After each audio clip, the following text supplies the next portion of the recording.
সিদ্ধিরগঞ্জে প্রতিপক্ষের হামলায় নারীসহ আহত 4 জন। শাহাবুদ্দিন ও তার স্ত্রী শামীমা বেগম এই ঘটনায় থানায় অভিযোগ দায়ের করেছেন। বিশেষ প্রতিনিধির পাঠানো তথ্যচিত্রে বিস্তারিত তুলে ধরছে। নারায়ণগঞ্জ সিটি কর্পোরেশনের 5 নম্বর ওয়ার্ডের সিদ্ধিরগঞ্জে পূর্ব শত্রুতার জেরে প্রতিপক্ষের অতর্কিত হামলায় নারীসহ অন্তত 2 জন গুরুতর আহত হয়েছেন। আহতরা হলেন স্থানীয় বাসিন্দা শাহাবুদ্দিন ও তার স্ত্রী শামীমা বেগম। এ ঘটনায় ভুক্তভোগীদের পক্ষ থেকে সিদ্ধিরগঞ্জ থানায় পৃথক 2টি লিখিত অভিযোগ দায়ের করা হয়েছে। ঘটনা ও ক্ষয়ক্ষতি স্থানীয় ও ভুক্তভোগী পরিবার সূত্রে জানা যায়, দেশীয় অস্ত্রে সজ্জিত হয়ে পাশের বাড়ির রশিদ ও তার সহযোগীরা শাহাবুদ্দিনের ওপর অতর্কিত হামলা চালায়। হামলাকারীরা শাহাবুদ্দিনের মাথায় ধারালো অস্ত্র দিয়ে আঘাত করলে তিনি গুরুতর জখম হন। আশঙ্কাজনক অবস্থায় তাকে উদ্ধার করে হাসপাতালে নেওয়া হলে তার মাথায় 14টি সেলাই দিতে হয়। এদিকে স্বামীকে বাঁচাতে এগিয়ে এলে স্ত্রী শামীমা বেগমকেও বেধড়ক মারধর ও লাঞ্ছিত করে হামলাকারীরা। সুষ্ঠু বিচারের দাবি। এ ঘটনায় তীব্র ক্ষোভ ও বিচারহীনতার আশঙ্কা প্রকাশ করেছেন ভুক্তভোগী ও তাদের পরিবার।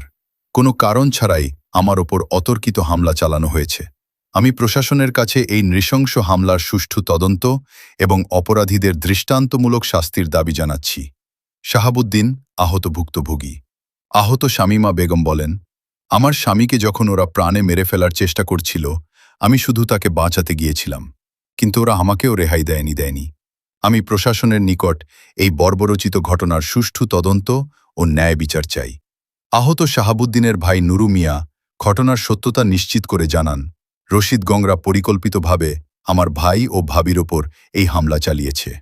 থানায় তাদের নাম উল্লেখ করে পৃথক 2টি অভিযোগ দায়ের করা হয়েছে। আমরা পুলিশের ঊর্ধ্বতন কর্মকর্তাদের দৃষ্টি আকর্ষণ করছি যেন দ্রুত তদন্ত করে দোষীদের আইনের আওতায় আনা হয়। পুলিশের পদক্ষেপ। সিদ্ধিরগঞ্জ থানা পুলিশ সূত্রে জানা গেছে, এ বিষয়ে লিখিত অভিযোগ পাওয়া গেছে। ঘটনার তদন্ত সাপেক্ষে জড়িতদের বিরুদ্ধে কয়বারে মারছে ওর বিল্ডিং পর আমাদের জায়গা এই রাস্তাতে আমরা যাই এই রাস্তা আমাদের ওরা আসে যায়। হ্যাঁ, এখন আমাদের ওরা মাইপাতে আমরা খুঁড়িয়ে গেছি। গাড়ার পরে মতিন প্রধানে কয় তোর জায়গা নাই, কি হলো পারাপারি কেন করো? আর 2 ফুট জায়গা রাখি, ওকে 1 ফুট লই দিতাম, তত জায়গাই নেই। হ্যাঁ, আর তোর বাইক রাস্তা তুই দিবি, ওরা দিব কেন? আর ওরা যদি না আমরা কি জোর করে দিতাম? মতিন প্রধান এই কথা কি বলছে, বলার পরে বেড়া দিল মাইপা দেওয়ার পরে, হ্যাঁ, পরে সাদিনের লোকজন আইসা কেলাবে নিয়ে আমল বইয়া এই আমল মাইপিট করে আমার এই টিনের দ্বারা ভাঙচুর করছে। হ্যাঁ, তারাই ভাঙছে, আবার তারাই লাগায়। হ্যাঁ, আমরা এই বিচারটা পাই নাই। এখন আবার আমাদের যে খুঁড়িটা পচে গেছে বাসার, ওই খুঁড়িটা সেই জায়গায় একটা পাকা খাম্বা একটু গেড়ে দিচ্ছি, টিনটা বাইরে লোকজন আই যেতে পারে না আমাদের। হ্যাঁ, এই খুঁড়ি লাগার পরে ঘরতে দাও বডি নিয়ে আইসে বাপার বুদ্ধে। হ্যাঁ, আমার খুঁড়ি বাইরে লিখতে ভেঙে গেল, আমি এই খুঁড়ি একটাও ধরবেন না। হ্যাঁ, এই কথা এক কথায় দ্বিতীয়ত আমার ধরার মধ্যে চাপদা ধরছে।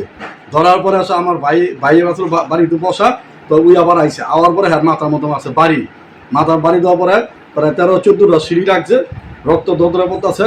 হ্যাঁ, এখন সে আমরা বলছি যে থানায় গিয়ে একটা অভিযোগ করছি, পুলিশ একটা ইনিয়া নারায়ণগঞ্জ খানপুর হাসপাতাল থেকে দেওয়ার পর আমি স্যার আপনার তদন্ত করেন।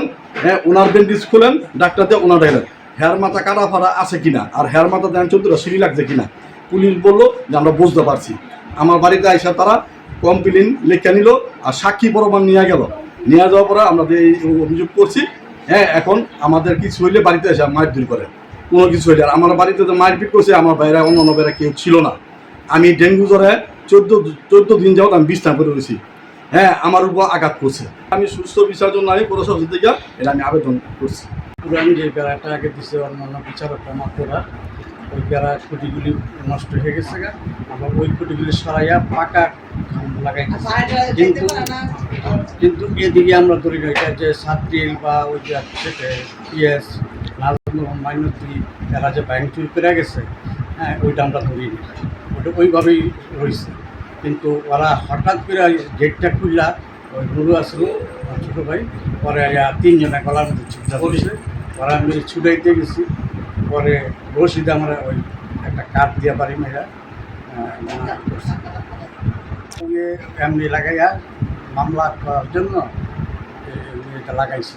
আর ওটা নাই খালি একটু চোখের কাটছে জানি নানা বসা হয়েছে, এমনি না। আর শরীরে যে রক্তগুলি ওই যে সময় বাড়ি দিছে, ওই বাড়ি দেওয়া আমার ওয়াইফকে বাড়ি মারছে, বাড়ি মেরে ওই পড়ে ধরছে, লাড়ি ধরছে বলে ওই যে পড়ে গেছে। পড়ে যাওয়ার পরে রক্তগুলি যে ব্লাডগুলি বাড়িতেছে মাথার থেকে আর শরীরের উপরে আমি ছাপতাছি।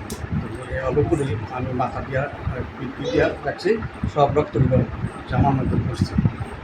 আমার পেন্ট স্কুলে চেক করলে বোঝা যাবে কার কতটুকু দিয়েছে, ওরটা সঠিক না আমারটা সঠিক। আমার মাথায় লাগছে এই মাথার মতো তো বুঝি না, ছয়টা নিচের পাটে 6টা, উপরের পাটে 6টা, প্রায় 12 না 14টা সেটাই দিচ্ছে।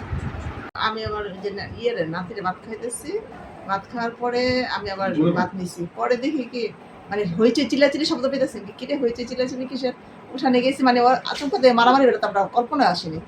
তারপরে গেছি দেখি যে এই রশিদা ধাক্কা দিয়া ইয়ে আমার হাজব্যান্ডে ফেলাইয়া মানে কাঠ দিয়ে বাইরে দিতেছে, পরে বাড়ি দিয়েছে, পরে দিয়ে রক্ত ধরতেছে। পরে আমি গেছি কাঠটা ছুটাইতে, ওই কাঠ দিয়ে সে আমার পায়ের মধ্যে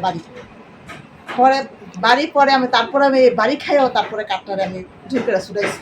মানে হ্যাঁ যদি একবারই দিয়ে মাথা ফাটাইছে বা আরেকটা বাড়ি দিলে তো আবার ওই শেষ, তখন কেউ নাই, তখন কেউ তো জানে না, হঠাৎ করে আচমকাই ঘটনা ঘটছে। পরে সে আমি গেছি, পরে আমার ছুটাইতে গেছি, আমার পায়ের মধ্যে দুটা বাড়ি দেওয়া কাপড় চোপড় মানে টানটানি, পরে আমি আবার এই ধাক্কা দিয়ে ওরা ফালাইয়া, ধাক্কা দিয়ে মানে কাঠটা দিয়ে ওরা টান দিছে, পরে ওই পড়ে গেছে, পড়ে যায় একটু হালকা একটু ব্যথা পাইছে।